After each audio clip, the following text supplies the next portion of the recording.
really rich and he's really rich. And they're like both rich people, and they go on helicopters and stuff out to California and stuff. Yeah. And like all this stuff. And like anyway, so they're really rich, and they go down to Louisiana off the drop of a hat, and then like they go over and they would go get beer, and they would scrape change together and be like, I don't really have any change for beer. It's like, Howard, do you have 25 cents or something so I can get a beer? And I'm like, sorry. And like I'm poor too. And it's like she can't get a job. She doesn't want to get a job. She gets a job and then she loses it because she's so rich. And like anyway, she left and he's there. And anyway, they're gone. It's like he's going to California in like a week or so. And back to the story, I didn't check the ATM machine. Like, it's the next day. I see her wallet there. I see all her ID in there and stuff. She has like $2 in her. Cara, the rich girl, has like $2 in there. I didn't check to see if she had any credit cards or anything. So I bring it over to the girl. She's still asleep. She either already played this fiddle tune with like this folk song thing.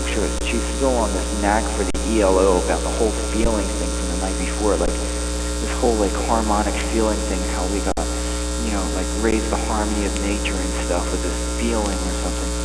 And so like she was wailing in the morning. I wake up to this screeching outside, and it's her like playing guitar and stuff. Like this like whining voice. It's like, I'm like, I come out there and like she passes out, and I'm like, and I wake her up and I'm like playing ELO in her face, and she like wakes up. She's like, whoa, what the fuck? And I said, you left your pocketbooks. Like you and Cara left your pocketbooks over there. Someone could have come over here and wiped you guys out or whatever, and I could have stolen $20. And then she left, and I said, can I have $20? And she said, no. And so I had no money. I didn't check the ATM yet. And then like went all that day, and he's like, like Sean was like, okay, let's go to Port Clinton. It's the afternoon. So we go to the Port Clinton Hotel, which is down the road, and like blah blah blah blah blah blah blah blah blah blah blah blah. Anyway, it's part of the other story which I told your friend. I told Sam, and like this is where it gets juicy. Okay. Okay. Let me get. What? The soup's cold already. I just sipped some soup. Okay. And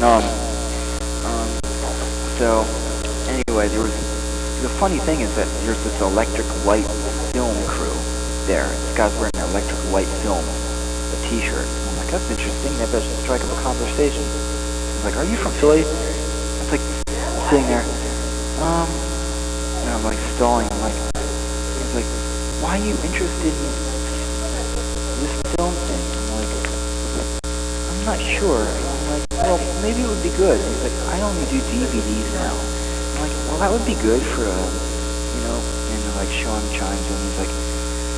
He's like, don't talk to them until you get your bison burger, And so I'm like, and then I kind of asked them, and I was like,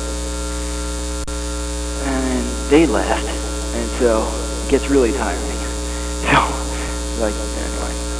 So the next, he said, the best thing to do is wait for James to show up. It's like, he should show up in 3 or 4 days.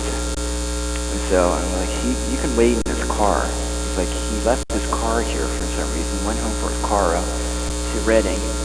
He's like, he should be here in 3 to 4 days. I have to go up north. It's like, you can stay in here. Don't go inside the house. Stay in here. I'm telling them that you're out here in the car. So I stayed in the car, staying in the car all night.